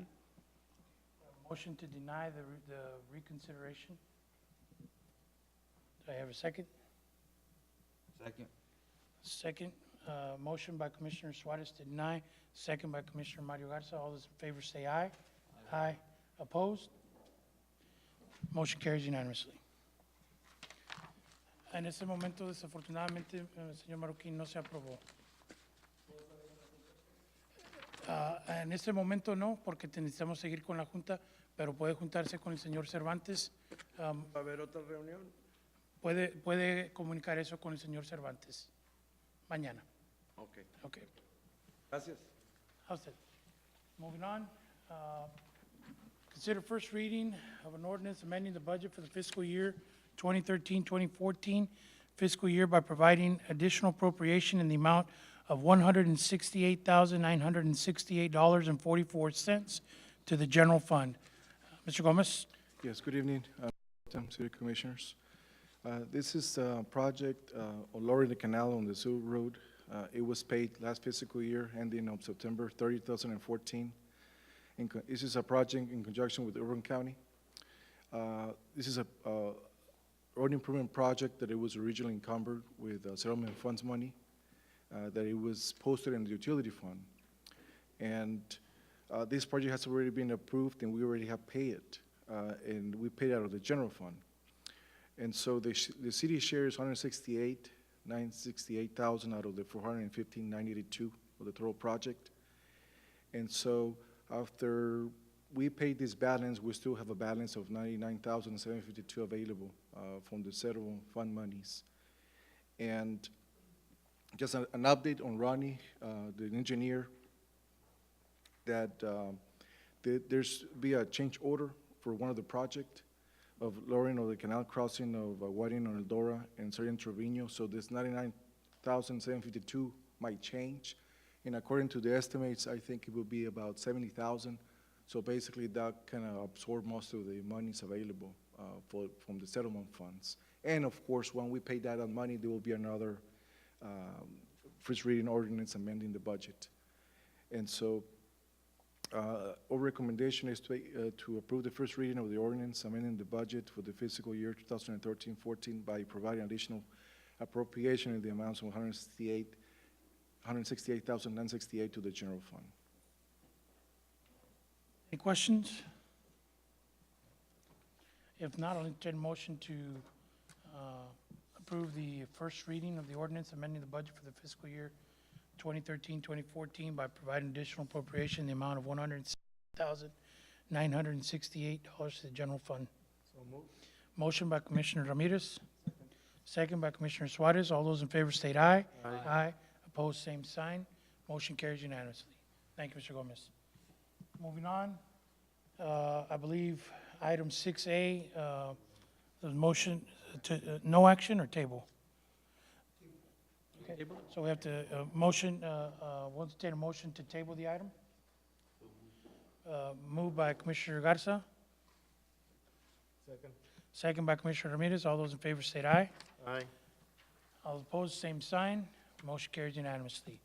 Item 5A, consider awarding bid number 14-30-09-24 for the purchase of chlorine to DPC Industries, Inc. from Corpus Christi, Texas, in the amount of $734 per ton. Good evening, Good Commissioner. evening, ma'am. Ms. This is Gonzalez. a purchase. It's for both water plants. On September 24th, we had two sealed bids, one from DPC Industries of Corpus Christi, who is our current vendor, in the amount of $742 a ton, and from Brentag Southwest, who did submit a bid, but they had a no bid in their bid submittal. Staff is recommending that we go ahead and award it to DPC of Corpus. They only went up $2 this, and we've had them on board now for about 5 or 6 years. Very satisfied. Is there a motion to award the bid? Moved by Commissioner Ramirez, second by Commissioner Garza. All those in favor say aye. Aye. Opposed, same sign. Motion carries unanimously. Okay, moving on. Item C, consider awarding bid number 14-3-09-24 for the purchase of coal mix to Frontera Materials, Inc. from Elsa, Texas, in the amount of $82.95 per ton. Ms. Gonzalez? On this bid, unfortunately, we did call Upper Valley. Sorry, Ms. Gonzalez, I'm sorry. Oh, Can we finish this and we'll just go back? Okay. Oh. I'm sorry, I skipped one. My bad. Go ahead. we did receive one sealed bid for coal mix from Frontera Materiales. I did I went ahead and called Upper Valley Materiales and Bellinger to advise them of the bid. Frontera Materiales is a current vendor, and they're the ones that usually make the coal mix. They make it here, and they're the most local. The other, my understanding, is near San Antonio and Houston, so staff is recommending to award it to Frontera Materiales, a routine purchase. Okay, entertain a motion to consider awarding the bid to Frontera. Motion by Commissioner Ramirez. Second. Second by Commissioner Suarez. All those in favor state aye. Aye. Aye. Opposed, same sign. Motion carries unanimously. Now we'll go. Ms. Gonzalez. Consider awarding bid number 14-29-09-24 for the purchase of aluminum sulfate blend, say that real fast 3 times, 1% copper sulfate, aluminum sulfate blend, 2% polymer, and aluminum sulfate blend, 2% polymer and 1% copper sulfate to Brentig from Houston, Texas. This is also a routine. Staff did this a little different. Staff would like to award the bid on all the blends, which is more economical, because this way the staff does not have to come up to the commission or come before the commission every time we have a change in season. That's why we bid the entire blends all as one package. We did receive 3 sealed bids, one from Brentech, Southwest from Houston, Chemtrade Chemicals from Odom, Texas, and GEO Specialty, who only bid the aluminum sulfate. Overall, Southwest, Brentech Southwest is the best overall price for the chemicals. Okay, this time we'll entertain a motion to approve awarding of the bid. Motion by Commissioner Garza, Second. second by Commissioner Ramirez. All those in favor say aye. Aye. Opposed, same sign. Motion carries unanimously. Thank you, Ms. Gonzalez. Or do you have another one? D, okay. That's jumping around, got me all, I'm sorry. Consider authorizing the city manager to declare various items as salvage and surplus property. Ms. Gonzalez? Just to clean up for the police department, they have several items for surplus and salvage. They're recommending to go ahead and dispose of the property. Some of it will be thrown out because it's so badly damaged. The others will be, the police department wants to donate some of the surplus properties to the local police enforcement agencies. A question on this, Chief. Do we remove all the patches from the shirts? Yes, those are gonna be shredded, and plus property, it's old vests, some old equipment, and we are donating to the smaller departments with your approval, like Solon City, La Jolla, some other departments that cannot afford to purchase, but it's just a show of support for them. Questions, gentlemen? If not, I'll entertain a motion to approve. A motion by Commissioner Ramirez, second by Commissioner Suarez. All in favor state aye. Aye. Aye. Opposed, same sign. Motion carries unanimously. Thank you, Ms. Gonzalez. All right, moving on. Item E, consider approval of change order number 4 for lowering of canal crossing and road widening at Eldora and Sergeant Trevino's Road. Chief? Or Ronnie? I'm sorry, Ronnie? This is the item that we're discussing earlier. This is, if you remember, the Eldora Road crossing was done probably back in July. And then when they moved over to Sergeant Trevino, there was an AT&T line that was discovered, which was relocated. It's been done, so now they're ready to go. However, the irrigation district is not letting the contractor use that metal pipe that you see out there, laying out there, that we used in the first canal. On the first canal, when it was used, it actually failed. For a while, it actually broke and the water leaked. It went all into the ditch. In this case, if it was to happen, it would flood that subdivision that's next to it. So Sonny and the irrigation just said, we're not gonna let you use that pipe, you need to use an open canal. When that happened, I advised Half and Associates about Sioux Road. Say, look, don't design the pipe, use an open canal. So that's the way they did it. And if you look at their bid, it was $415,000. We had a bid for 600 and what was it? The original bid, 668,000, something like that, to do 2 of them. So at that point, that pipe that's out there was already bought by the contractor for. We have the invoice for $50,000. So, which is not going to be used. They won't take it back. It was a special pipe that was used. So what the contractor is asking is for a change order to basically pay them for the pipe and a little extra for an open canal, which this price that's here checks out with the Sioux Road open canal type bypass. So what it is that you have the bypass using the metal pipe was $68,000. With the pipe was $50,911.25. Therefore, there's still $17,088 remaining for the revised bypass construction. So the new price to do the bypass is $77,000. So on this, you have, the difference is gonna be the 50,000 plus the difference between 68 to the 17,000. It's hard to follow it, but the total amount of the change order will be what is there, which is gonna be, 68, isn't it? I have $60,611. Yes, that's,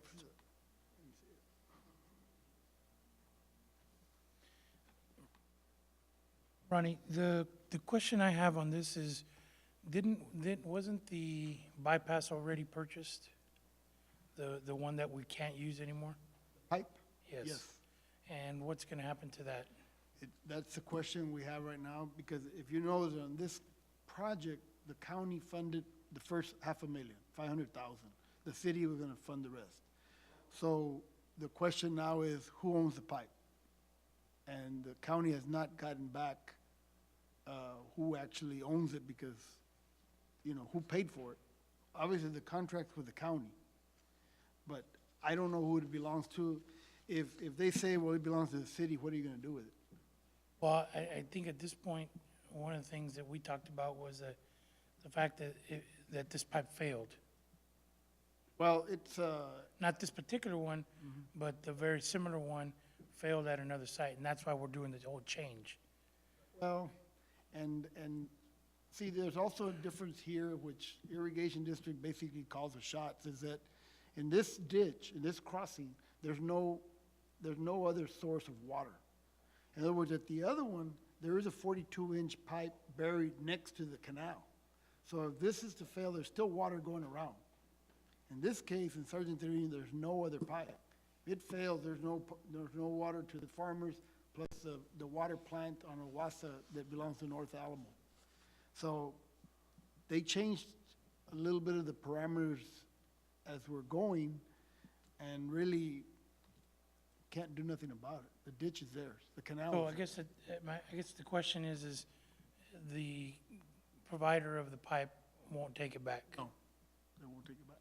No, they supposedly they will, but shipping charges and all that to the contract, well, it was not gonna be, they're not gonna take it back. And, which I think, it was specially made for this, it's a very large pipe. Now, we are trying to find a buyer, which is the drainage district. However, if they do buy it, I don't know who gets the credit. And it might not be the city anyway, it might be the county. Well, I think we need to figure that out, because selling that may offset this expenditure that we're making today.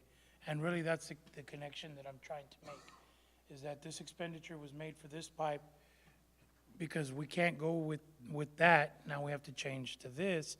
So it would make sense in my mind that if we were to sell that pipe to the irrigation district, the funds for that would go to pay for this change order. But you don't know because I don't know the legality of who that. does it belong to? Right. So at this Well, point, you No, don't no, know No, the, who's lost out, the Right. city or the or county? the county. Because,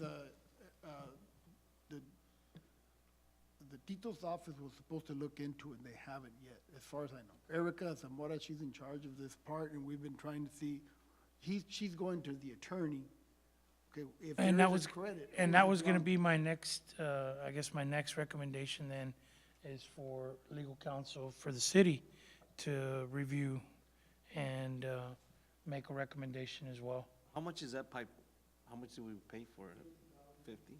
Yeah. $50,911.25. And that would go a long ways to making up the 60,000 that we're gonna need to approve today.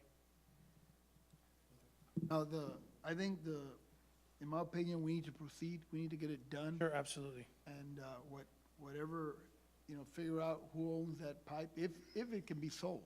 If it's not, the other one, they have to just sell it to a scrapyard for $1,000, because it was no good. Once you bury it and pull it out, it's no good. No good, it's too thin.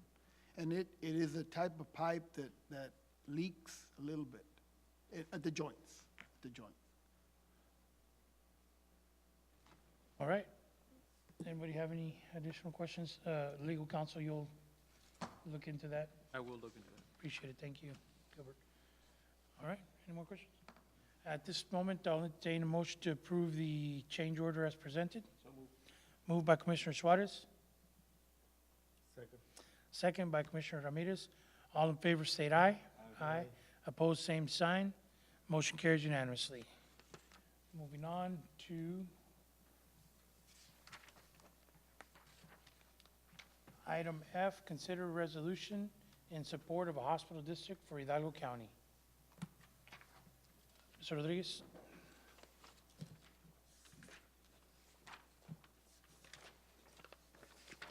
Mayor Pro Tem, Commissioners, good evening.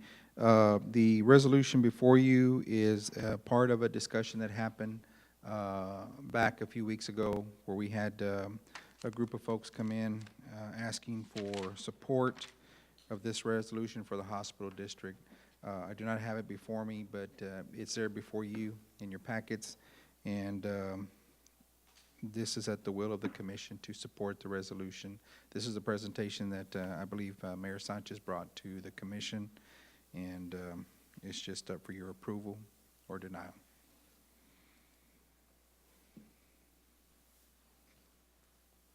Has everyone had an opportunity to see?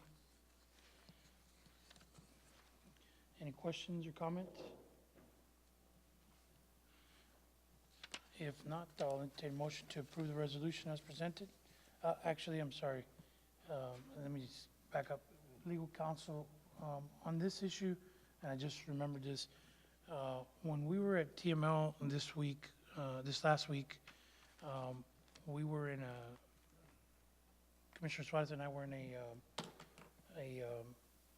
one of the work sessions, and they were talking about transportation, and they were talking about another proposition that's being proposed, and the senator that's proposing it was asking for cities to pass resolutions in support of it.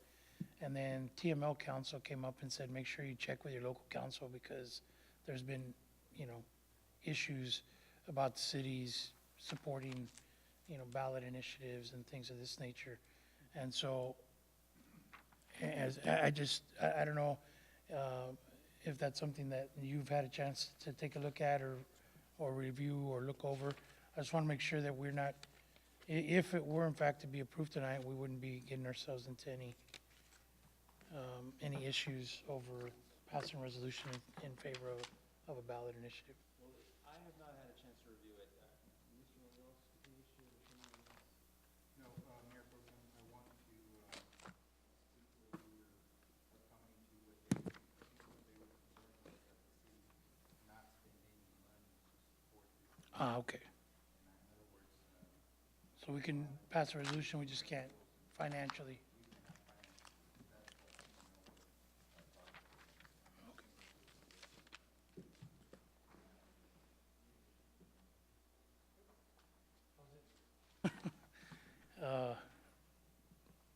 Okay, then at this time, I'll entertain a motion to approve the resolution as presented. So moved. Motion by Commissioner Ramirez. Second by Commissioner Suarez. All in favor state aye. Aye. Opposed, same sign. Motion carries unanimously. Okay, moving on to G. Madam Chair, consider resolution authorizing tax resale based on bids submitted to Lineberger, Guggen, Blair, and Sampson LLP, attorneys at law, on tax resale properties described as follows. Lot 6, Lot 6, Block 23, original town site addition to town of San Juan, Lot 6 and 7, Block 6, Granada Village. Lot number 32, B&H, mobile home number 1. The west one half of Lot 3 and the east one half of Lot 4, Block 3, small subdivision number 2. Lot 47, Mikasa subdivision, an addition to the city of San Juan. Lot 171, Dos Arbolitos subdivision, Phase 2, an addition to the city of San Juan. Lot 100, Dos Arbolitos subdivision, Phase 2, an addition to the city of San Juan. Madam Chair. Good evening, Mayor Pro Tem and members of the council. I'm Kelly Salazar here on behalf of Lineberger, Guggen, Blair, and Sampson for your consideration of a resolution approving the tax sale that was conducted by our firm on September 2nd, 2014, in which we placed 53 previously struck-off properties for sale countywide. The resale was published in several newspapers throughout the county. 7 of those previously struck-off properties were in the city of San Juan's jurisdiction. We have provided to you a detailed packet describing each of these properties, how much the opening bid was, the amount of bid, and how that bid would be partitioned amongst all the various taxing entities. I'd be willing to answer any specific questions regarding any of these properties that you may have.